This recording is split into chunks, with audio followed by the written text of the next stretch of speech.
GT is back. Setidaknya, itu yang terus digaungkan Realme akhir-akhir ini. Pertanyaannya simple. Dengan harga Rp7.999.000, beneran back nggak? Atau jangan-jangan rilisan kali ini akan sekedar lewat saja? Yo guys, Realme GT6. Setelah menggunakannya selama 2 minggu lebih, gue keluar dengan satu saran yang ultimate buat Realme. Realme, kalau memang arah kedepannya Realme GT series akan seperti ini, tolong reconsider penggunaan nama GT. Karena ketika orang mendengarkan kata GT di sebuah smartphone, orang akan langsung menjudge smartphone kalian hanya dari satu sisi saja, performa. Padahal, Realme GT6 lebih dari sekedar performa. Dari sisi mana? Yuk, kita bahas.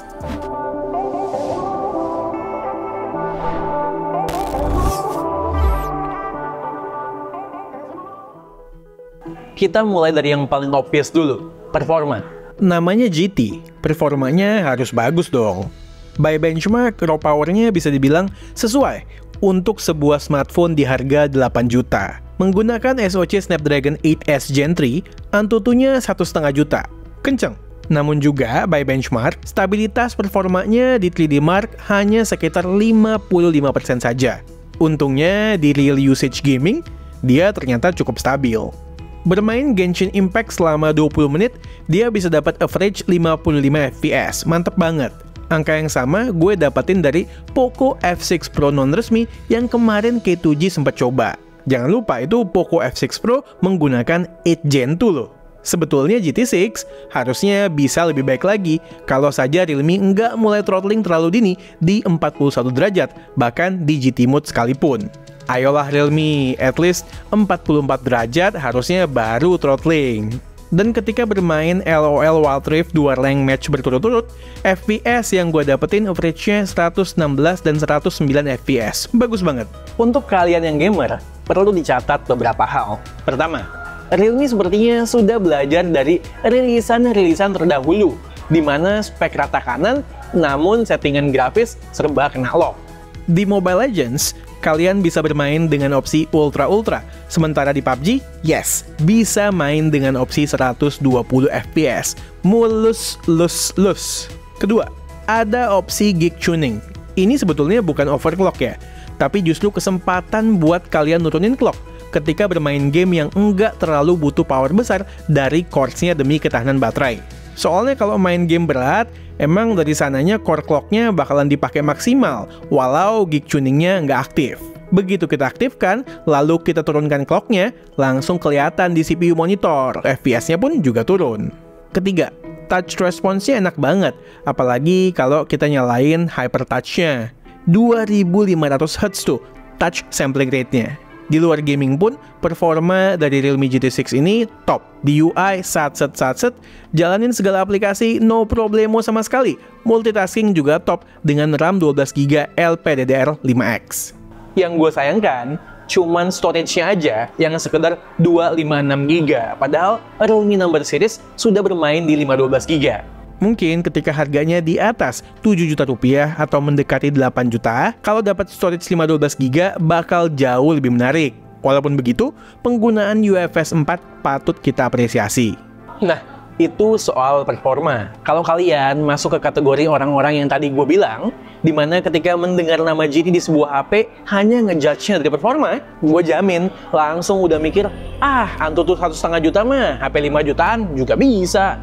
Ya gue nggak bisa menyalahkan kalian, karena memang kita semua sudah didoktrin sedemikian rupa. Yang perlu diketahui, Realme GT6 tidak hanya soal performa. Menurut gue, dia sudah masuk ke segmen HP flagship killer yang all-rounder. Ada beberapa hal yang bakal ngebedain Realme GT6 dari HP yang purely jual performa.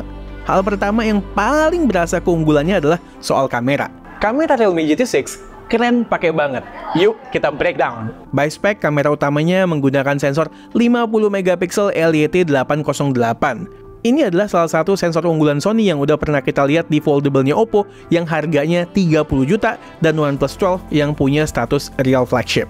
Lalu dia juga punya lensa tele 50MP ISOCELL JN5 dengan optical zoom 2 kali, serta lensa ultrawide yang sayangnya hanya 8MP dengan sensor IMX355. Untuk selfie-nya 32 megapiksel. Oke, itu spek atas kertas. Pertanyaannya, apakah bisa mendukung hasil foto dan videonya? Pertama, fotografi. Hasil main kameranya luar biasa. Rasanya gue pengen skip bahas di kondisi good lighting, karena sepertinya di kondisi ini terlalu mudah buat Realme GT6 menghasilkan foto yang bagus. Dari segala parameter penilaian gue, dia perform. Dynamic range-nya luas. Overall warna bisa dibilang punya saturasi yang pas, nggak over, dan juga tidak terlalu natural. Skin tone-nya on point, detail nggak usah ditanya. Pixel peeper pasti senang melihat texture yang jelas tanpa over sharpening. Ciamik lah pokoknya. Langsung aja deh, kita skip ke kondisi-kondisi yang lebih menantang. Di backlight pun, dia masih perform dong. Ketika foreground-nya jauh lebih gelap dari background, exposure-nya berhasil diseimbangkan tanpa terlalu dipaksa. Jadi kelihatannya masih natural dengan detail yang masih terjaga juga. Well, ada beberapa kali di mana processing dynamic range-nya nggak maksimal, namun jepret sekali lagi, hasilnya kembali bagus. Lalu masuk ke kondisi artificial lighting yang mulai remang-remang gitu. Masih perform juga dia. Selain detailnya yang masih jelas, yang gue suka juga adalah Realme GT6 memilih merepresentasikan scene dengan tepat, tidak mencoba menetralisir warna-warna lampu secara berlebihan, sehingga feel aslinya masih dapat banget. Di kondisi gelap, wow, detailnya masih keluar banget. Oke lah, di beberapa shot mulai menurun detailnya, tapi di shot-shot tersebut itu kondisinya udah gelap banget. Kemudian jejak overprocessing juga tidak terlalu kelihatan. Warna juga masih keluar tanpa jadi lebay.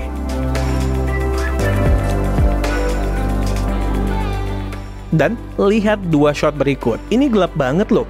Dengan satu-satunya sumber cahaya dari proyektor, yang itu pun nggak terang-terang banget. GT6 mampu mempertahankan feel gelap scene tersebut dengan tidak menghilangkan detailnya. Di shot yang satu ini juga demikian. Tidak ada pencahayaan di depan anak Alessa, di mana berhasil di-capture dengan baik dengan night mode-nya tanpa menghilangkan esensi malam. Perlu dicatat, pastikan objeknya benar-benar tidak bergerak kalau udah terlalu gelap.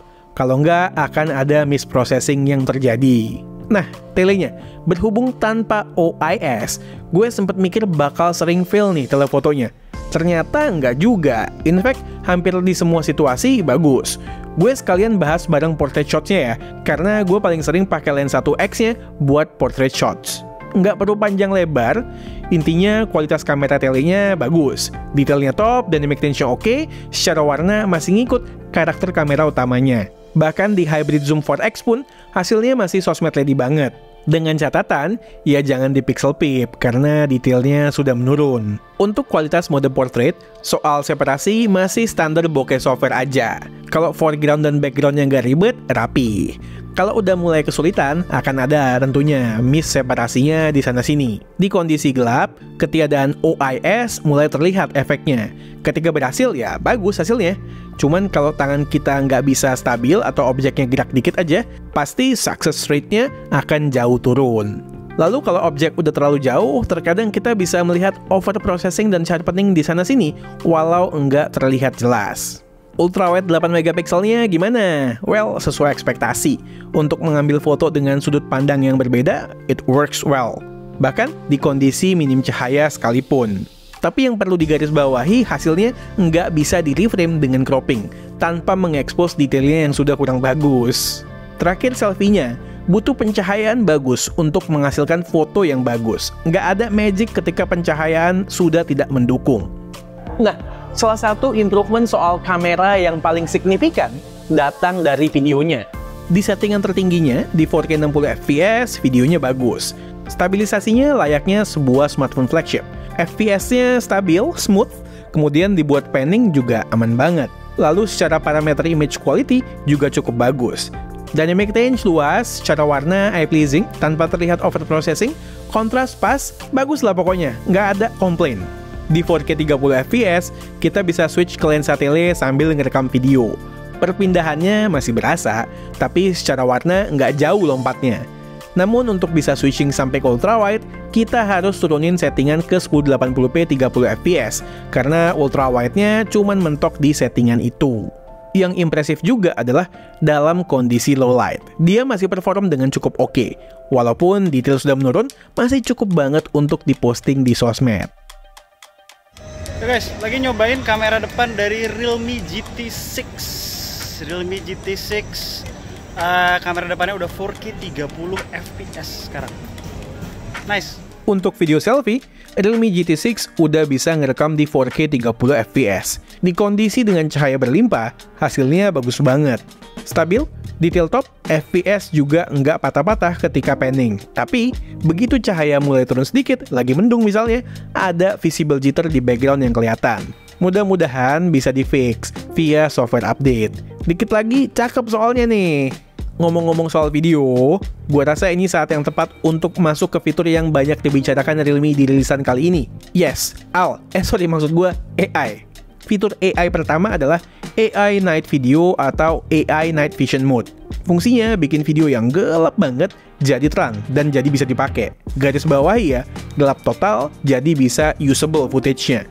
Jadi bukan yang secara magic jadi super bagus gitu. So, jangan coba menganalisa videonya dengan pixel peeping dan lain-lain. Rekam, posting ke sosmed, udah cukup. Kalau berbicara kekurangan kameranya sebetulnya datang bukan dari jeroan kamera atau softwarenya, namun malah dari fisik smartphone-nya dalam bentuk lensa dan desain yang super reflektif di sekitar modul kamera. Lensanya sangat rawan kena lens flare kalau ada cahaya kuat di pinggir-pinggir frame. Lalu, reflective design di belakang berpotensi mantulin cahaya kuat ke objek. So, gimana kameranya? Asik kan? Mungkin ini hal terbesar yang bisa menjustify harganya. Kalau kalian memang user yang cuma peduli performa, ada HP lain yang menawarkan hanya performa dengan harga yang jauh lebih murah. Kamera Realme GT6 sebagus itu, bahkan bisa bersaing dengan HP yang jualan utamanya adalah kamera.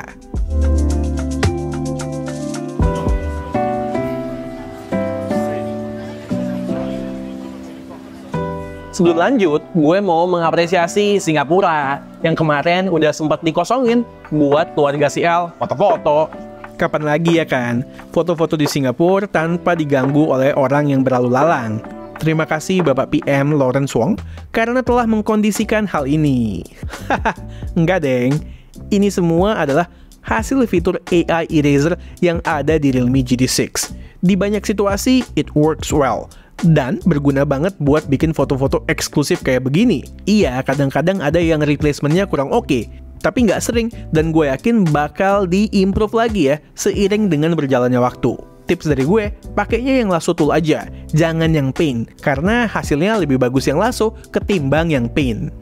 Mumpung udah ngomongin AI, nih dia, ada satu fitur AI lagi yang juga berguna.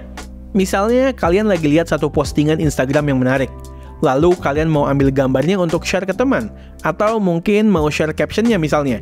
Di Realme GT6 gampang banget, tinggal klik dan hold pakai 2 jari. Nanti fitur AI yang namanya AI Smart Loop akan mendeteksi hal-hal yang ada di screen dan kemudian membaginya jadi beberapa item.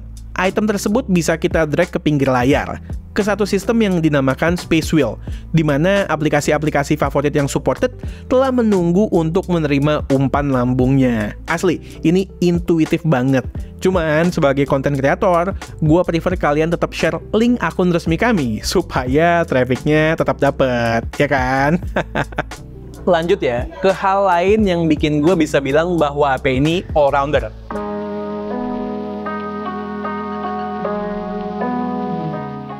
Pertama desainnya, selera sih, tapi gue suka desainnya. Warna fluid silver ini berasa mewah, dengan visor yang di clear chrome begitu dipadukan dengan frosted glass. Framenya masih plastik tapi solid. Susunan lensanya fungsional, tanpa satupun lensa gimmick. Speakernya stereo dengan kualitas yang biasa aja. Yang berasa tuh cuman mids dan treble-nya doang. Di bagian atas ada sensor infrared buat gantiin remote kalian di rumah. Lalu SIM tray-nya dual SIM only, no micro SD slot. Perlu dicatat juga, dia belum support eSIM. Dan juga sudah tersertifikasi IP65, yang artinya tahan debu dan semprotan air.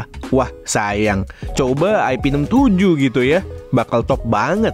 Oh ya, GT6 haptics-nya empuk, flagship grade banget deh pokoknya. Balik ke depan, kita disajikan layar dengan bezel yang super tipis banget. Terus, curve screen pula, jadinya berasa mewah. Gua sih suka. Namun mungkin kurang fungsional bagi beberapa orang, kayak Alessa misalnya. Karena kan dia doyan gaming. Layarnya sendiri termasuk kejualan utama Realme GT6 karena peak brightness yang bisa mencapai 6000 nits. Lagi-lagi perlu dicatat ya, ini ketika menjalankan konten HDR di outdoor. Walaupun demikian, buat daily use, ya terang banget juga.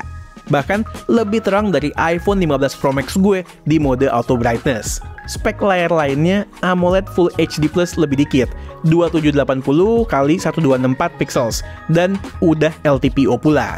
Perlu kalian perhatikan bahwa layarnya yang begitu terang pasti juga punya efek ke konsumsi baterainya. Walau punya baterai yang gede banget, 5500 mAh, kata si Al, dia yang mayoritas menggunakan HP ini di outdoor ketika jalan-jalan di Singapura bareng keluarganya, nggak bisa dapetin lebih dari 6 jam SOT karena layarnya full brightness. Kalau pengguna normal sih, 7 jam SOT bisa dicapai. Cuma sebetulnya ya, gue dan Al nggak pernah terlalu khawatir baterainya habis. Karena kalau habis, ngecasnya kenceng banget dengan charger 120 watt SuperVOOC. 10 menit nyolok, itu bisa ngisi hampir setengah guys. Cocok banget lah ini buat yang doyan jalan-jalan. Terakhir, soal software, dia datang dengan Realme UI 5 di atas Android 14. Nggak ada hal yang baru di sini. Kami tetap suka, setune dengan ColorOS. Simple, straightforward, tampilannya pun clean. Untuk janji update-nya, 3 kali major Android update dan 4 tahun security patch.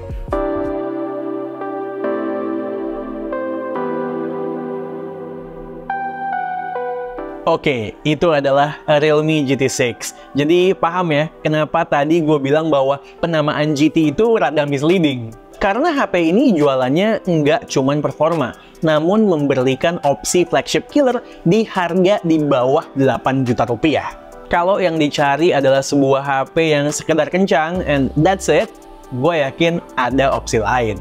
Tapi kalau yang dicari lebih dari sekedar ngebut, Realme GT6 bisa banget masuk jadi pilihan.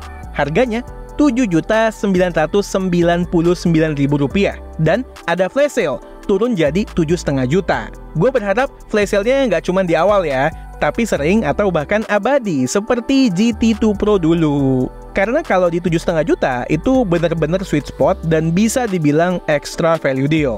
Supaya Realme bisa lebih kenceng lagi ngasih statement GT is back.